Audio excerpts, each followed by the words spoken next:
This is the morning brief from the Economic Times. It's the year 2021. A Utahraptor dinosaur comes back from the dead to warn humanity of an impending extinction. Listen up, people. I know a thing or two about extinction. And let me tell you, and you'd kind of think this would be obvious, going extinct is a bad thing. And driving yourselves extinct? In 70 million years, that's the most ridiculous thing I've ever heard. At least we had an asteroid. What's your excuse? You're headed for a climate disaster, and yet every year governments spend hundreds of billions of public funds on fossil fuel subsidies. Imagine if we had spent hundreds of billions per year subsidizing giant meteors. That's what you're doing right now. Think of all the other things you could do with that money. Around the world, people are living in poverty. Don't you think helping them would make more sense than, I don't know, paying for the demise of your entire species? This United Nations ad highlights the biggest irony of our times: how we humans are sponsoring our own extinction. The world spends an astounding $423 billion annually to subsidize fossil fuels for consumers. To put things in perspective, this is 4 times the amount being called for to help poor countries tackle the climate crisis. One of the sticking points of the 26th edition of the Conference of the Parties to the United Nations Framework Convention on Climate Change, popularly referred to as COP26. The conference is happening after a 2-year gap due to the COVID-19 pandemic. 197 states and over 120 world leaders met in Glasgow for what is seen as the most important meeting on climate change. America's climate envoy John Kerry called the summit the last best hope for the world to get its act together. Studies show that we will have more droughts and heat waves as temperature continues to rise. Global sea levels are projected to rise another 1 to 8 feet by the year 2100. The Arctic Ocean is expected to become essentially ice-free in summer before mid-century. We don't even have to look that far. Climate change is no longer restricted to textbooks. It is happening in real time. Australian forest fires, drought in East Africa, floods in South Asia, these are all signs that we are running out of time. From the Economic Times, I'm Rachita Prasad and this is the Morning Brief. It's Tuesday, 9th November, and we are 3 days away from the conclusion of COP26. In this episode, we have joining us from COP26 in Glasgow, my colleague from ET, Urmi Goswami, and Renew Power founder and chairman Sumant Sinha. But before we chat with Urmi and Sumant, let's hear what COP26 President Alok Sharma said in his opening speech at Glasgow. The IPCC report in August was a wake-up call for all of us. It made clear that the lights are flashing red on the climate dashboard. That report, agreed by 195 governments, makes clear that human activity is unequivocally the cause of global warming. And we know that the window to keep 1.5 degrees within reach is closing. I've been humbled to speak over this year with communities devastated by climate change. On a visit to Jomsom in Nepal in the Hindu Kush region, I spoke to communities literally displaced from their homes from a combination of droughts and floods.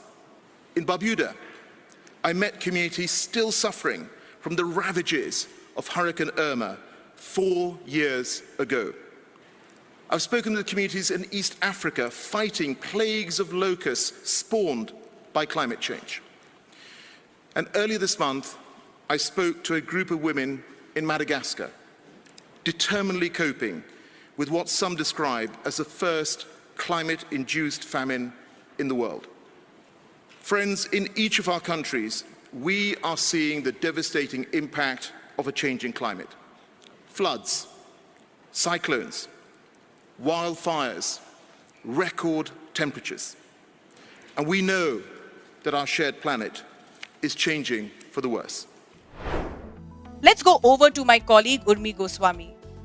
Urmi has been writing on environment, sustainable development, climate change, and the science and politics of it for a decade. She has been in Glasgow since the conference started on October 31st. With more than a week over at the conference, I asked her what the report card for COP26 looked like. So the conference started off with the World Leaders Summit segment, which is something they had done in Paris as well. Get all the world leaders, 120 of them came. China wasn't here, but otherwise all the big leaders were here with the idea that they will make announcements, they will have a message that will set the tone for the negotiators and for the ministers that we mean business and we want to get things done. Of course, that doesn't mean that countries don't have issues or countries won't have special requests. It just means that we are working towards a solution and we are committed to working towards a solution. The nitty gritty problems remain, but what has happened till now is that there has been something of, let's say, a more positive movement than before. But, as they say, 2 weeks is a long time and things will get hectic. And we don't know what the red lines will be. But yes, the political momentum has been set. It's interesting that you point out how the political momentum has been set, and while the nitty gritties are yet to be finalized, there is a broader consensus building. One of the ongoing issues when we talk about climate change is that who will bear the burden of it. I mean, the developed countries keep, it seems that they keep dictating the terms, while the developing nations have been saying that it has to be more collaborative. What has been India's message to the developed nations regarding, the compensation they must provide to developing nations to meet their climate goals? Is there a clear message being sent across to developed nations on that front? The truth is that even developing countries don't deny the fact that they too will have to do their bit because the problem has gone beyond the handling of, say, 40 or developed countries who have benefited most from a fossil fuel culture, from the culture that allowed for so much emissions to happen. But at the same time, countries like India, China, South Africa, Indonesia, Vietnam, they have stepped up. I would be a little hesitant to use the word compensation because that drives the lawyers who are plentiful in the system a little sort of nervous. But yes, there is, I think, a better word than compensation would be the responsibility. Those countries that benefited from a fossil fuel culture that allowed for not only the basis of their wealth, but also the problems that we face today in terms of the emissions, which are testing planetary boundaries, have to do their bit. Now, what is their bit? Their bit is to support developing countries to do what they say, what they are taking on. India too is vulnerable, but say it's small island states, which are definitely more vulnerable, are also doing their bit. They are showing ambition, they are showing responsibility. But how do they live up to their responsibility? And that can only happen with support, whether it's finance and or technology and or capacity building to use that money, to use the technology better. And as you know, that Prime Minister Modi made the announcement setting the number of $1 trillion that developed countries should provide for developing countries. That's a number that was first floated by the Africa Group. The Africa Group floated a number of 1.3 trillion. There is a needs-based assessment that also puts the requirements of developing countries in the trillions. So clearly, finance is that question that remains alive and contentious, and we also understand, in all honesty, that all that money cannot be coming from treasuries across the world. It has to be about leveraging private. But then, how do you leverage the private in places where private money doesn't want to go? Whether it's in terms of adaptation or in terms of least developed countries where the private finances don't want to go because it's not worth the risk. So there are all those questions that need to be dealt with. Then there has to be an honest conversation about these things and an effort to find an honest solution and the rules of that solution. President Biden announcing tougher regulations on emissions from American oil and gas wells. It's just one of the new proposals from the COP26 climate summit. And it's not just the environment these rules could impact. There's huge implications for the markets, too. India's war cry for the battle against climate change incorporates the claims of the developing world that its developed counterparts have been shifting their goalposts in the various rounds of talks to build a global consensus, right from the Kyoto Protocol to the Paris Agreement. Boris Johnson said that bold compromises and ambitious commitments are needed to tackle climate change, but Labour says the world is far off where it needs to be to keep temperature targets in reach. On the one hand, we have world leaders making big commitments, companies and investors focusing on environment, social and governance or ESG parameters. On the other hand, we have protesters, many of whom from Gen Z are dismissing it as lip service. The irony that the world leaders burn tons of fossil fuels to convene and discuss climate change isn't lost on the protesters. So let's take a step back to understand where we stand right now and how much an initiative like this conference helped. I spoke to Sumant Sinha, who has emerged as one of the mascots of green energy in India, especially after the Nasdaq listing of his company, Renew Power. Sumant, this is the 26th edition of the COP meetings. At the time of the first COP way back in 1994, global warming was seen more as a textbook subject. Now it's a reality. What has this group achieved in all these years? That's a great question, Rachita.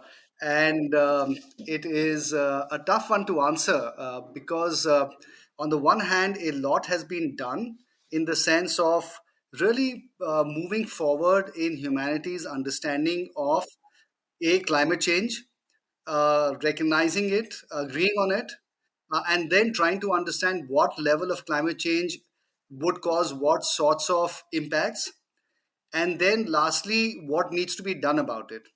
This is something that has taken, you can argue, 25, 26 years for all the countries of the world and civil society and multilateral institutions to better understand and figure out.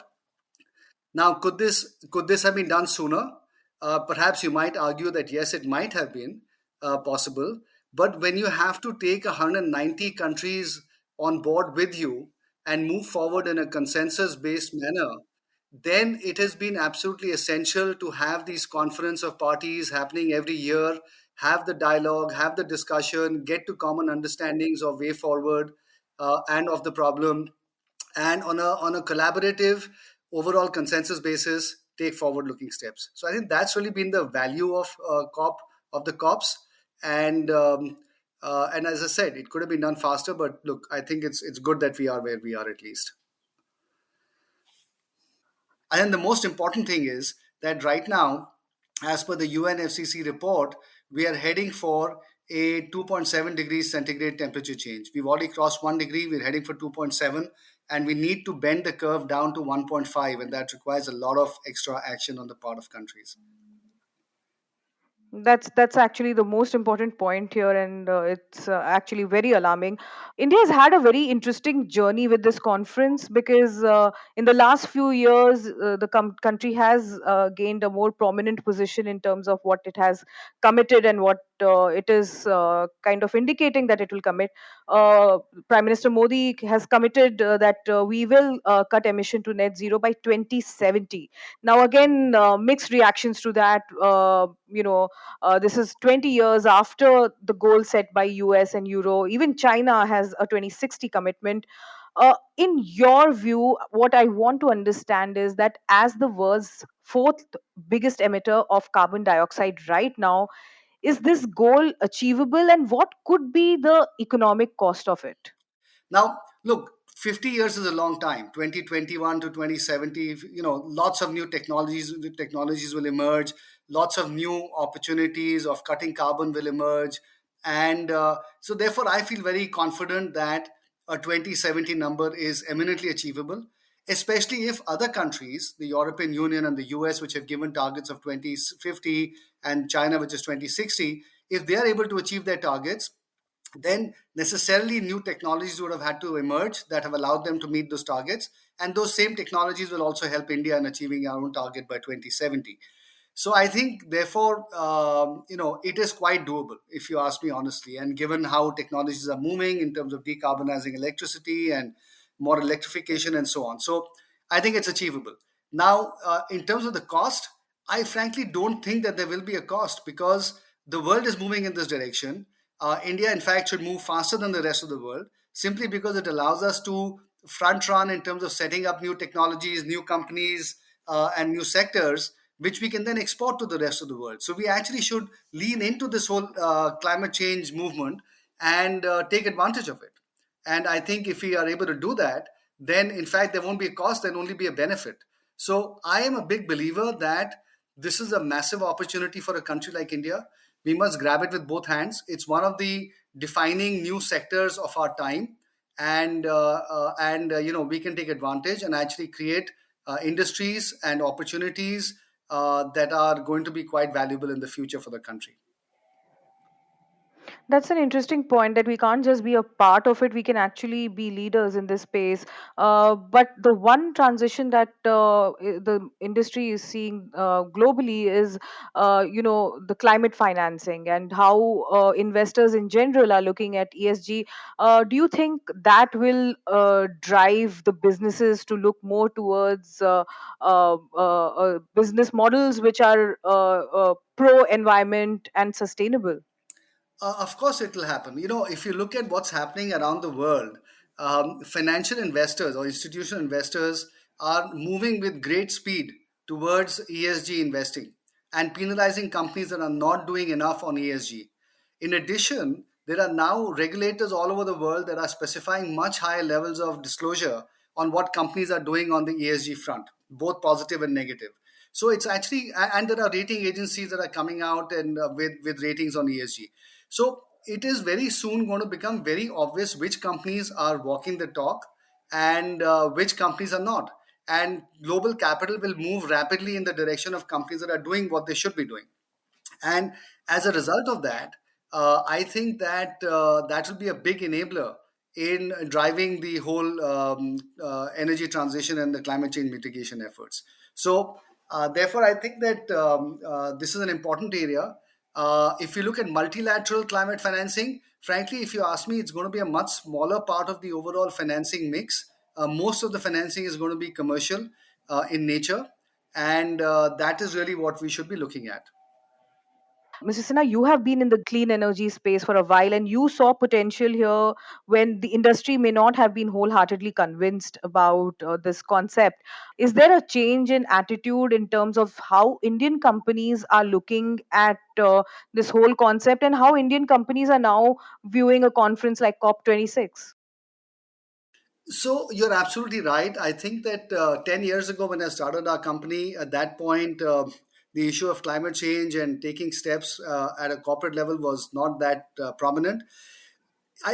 Recently, I think with all of the new conversations, talks, public statements, media exposure, there is a lot more awareness. And as I said earlier, financial market investors are really putting pressure on companies now. And so the awareness has changed dramatically, and companies are looking much more seriously at this whole issue and trying to figure out what their risks are and what they need to do to position themselves for this new emerging reality. And having said that, I think that a lot of companies are still scratching the surface. They still need to do a lot more. And therefore, over the next, I would say, a few years, you'll see a lot more action happening in this area. But at least the process has started. वर्ष 2070 तक Bharat net zero का लक्ष्य हासिल करेगा। Friends, ये सच्चाई हम सभी जानते हैं कि क्लाइमेट फाइनेंस को लेकर आज तक किए गए वायदे खोखले ही साबित हुए हैं। जब हम सभी क्लाइमेट एक्शन पर अपने एम्बिशन बढ़ा रहे हैं, तब क्लाइमेट फाइनेंस पर विश्व के एम्बिशन वही नहीं रह सकते जो पेरिस एग्रीमेंट के समय थे। That was Prime Minister Narendra Modi at COP26, committing that India will cut emission to net zero by 2070. What will it take us to get there? And where can we go wrong now? I think mostly India is doing all the right things. There is one area that we do need more work on, and that is the area of power sector reforms. Because ultimately, we need the electricity sector to become much bigger, much more robust, and that is really underpinned by reforms on the distribution side, which, as we all know, in India is an area that has been crying out for reforms for a very long time. And that is an area that does need tremendous work, because we need a huge amount of investment in the consumer facing side of the distribution sector, which unfortunately distribution utilities in India, given their poor financial health, are not able to make. And so it'll at some point lead to a cap on how much renewables can be absorbed by the grid, which will not be positive. And it will also lead to lack of investment in grid modernization, in the ability of people to put up rooftop solar solutions, in electric vehicle charging infrastructure. So a whole host of things will get impacted by poor quality of distribution infrastructure. Prime Minister Modi promised that by 2030, India will have 500 gigawatts of non-fossil fuel energy. That's basically capacity. And if you look at the CA report, it says it actually projects a non-fossil fuel capacity of 525. So it basically means it is something that the CEA has planned out for. To get to net zero, the first thing you really have to do is, one, have a deeper penetration of electricity and ensure that it's clean electricity. You will also have to decarbonize your industrial sector, but we already remember that the Prime Minister's already set us off on a green hydrogen program. And given that renewable energy costs, we have the lowest renewable energy costs. We have NTPC, RIL already sort of stepping up, Adani stepping into the green hydrogen space. We are hoping that that will get moving. So we need strong power sector reforms. India's efforts are ambitious, but clearly there are huge things that need to be done which require political will. And the other thing that needs to be done that requires a lot of designing work is effort sharing between states. As we all know that our coal-bearing states are in the eastern region of the country, but there are also states that are less industrialized. So basically, a change in fuel, a change away to a move to net zero is going to be very difficult for these states. Whereas the states in the West are more industrialized, they're the ones which are ahead on the renewable energy curve. So how do we match that? What kind of effort sharing happens? We have to find a way that we use our resources more efficiently. Now, there are bits and pieces of this that we have already done, like you have the scrappage policy, but we need to do more. How India and other countries work towards keeping their commitment is a story in making. As we move closer to the end of COP26, we have activists like Greta Thunberg calling it a complete failure. It is not a secret that COP26 is a failure. It should be obvious that we cannot solve a crisis with the same methods that got us into it in the first place. This is no longer a climate conference. This is now a global North greenwash festival. A 2-week-long celebration of business as usual and blah, blah, blah. 40 countries like Indonesia, Poland, Vietnam pledged last Thursday to phase out the use of coal-fired power and stop building new power plants. But India, China, and other top coal consumers stayed away from this commitment. The United States did not agree to stop coal development at home, but it has promised to halt overseas funding of oil, gas, and coal. Are we preparing to fail even before we have started? What do you take away from this conference? It is not as dramatic and exciting as it would be if India stood up and said, okay, no more coal. But I think we have to look at India the way, say, we look at the European Union. You know, there are 27 member states. We have our states. We have to see some states move ahead. So we have to encourage states within our country who are ready to move ahead, move out of coal and say no new coal, to do that. And then we have to enable those who are the coal-bearing states as to how to move away from coal. This takes time, this takes planning. That's the beauty of a net zero target. I think it kind of puts that, frame. Now you have to start thinking within that frame. I wouldn't be so despondent as to say that it's failed before we have begun. But yes, could things have been better? Could things have been faster? Of course, it can always be. I think that now people understand the urgency a lot more.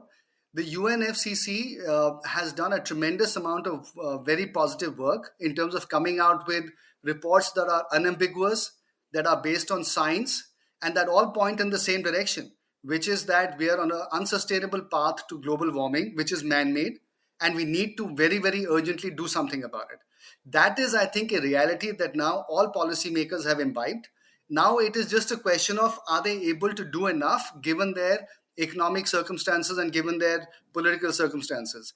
But the realization is there. And I think that there is now a degree of mutual pressure that is being exerted, which makes me a lot more optimistic about outcomes of conferences like this, but equally by countries acting unilaterally in their home markets. Once upon a time, developing and developed nations fought against each other on every aspect of climate change. Fighting climate change is not cheap, and the economics of it still remains a big issue. But at least now, all countries seem to be in the same corner, acknowledging and accepting that we are running out of time and we need to take action now. The climate change discourse has come a long way. Slowly but definitely, the stars seem to be aligning. Political will, technology, and the economics of curbing climate change are moving in the right direction. It's a good start, but we have a long way to go to ensure that we don't share the same fate as the dinosaur making the guest appearance at the UN meet. I'm Rachita Prasad, and you've been listening to The Morning Brief. This episode was edited and coordinated by Nehal Chaliawala. Special thanks to Bhavya Dilip Kumar for assisting in recordings.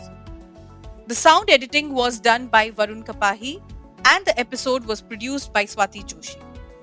I hope you enjoyed listening to this episode. We look forward to your feedback. Write to us at themorningbreef@timesgroup.com. And if you did like this episode, please do share it on social media. The Morning Brief drops every Tuesday, Thursday, and Friday. Thank you for listening and have a great day. All edited sound clips used in this episode belong to their respective owners. Credits mentioned in the description.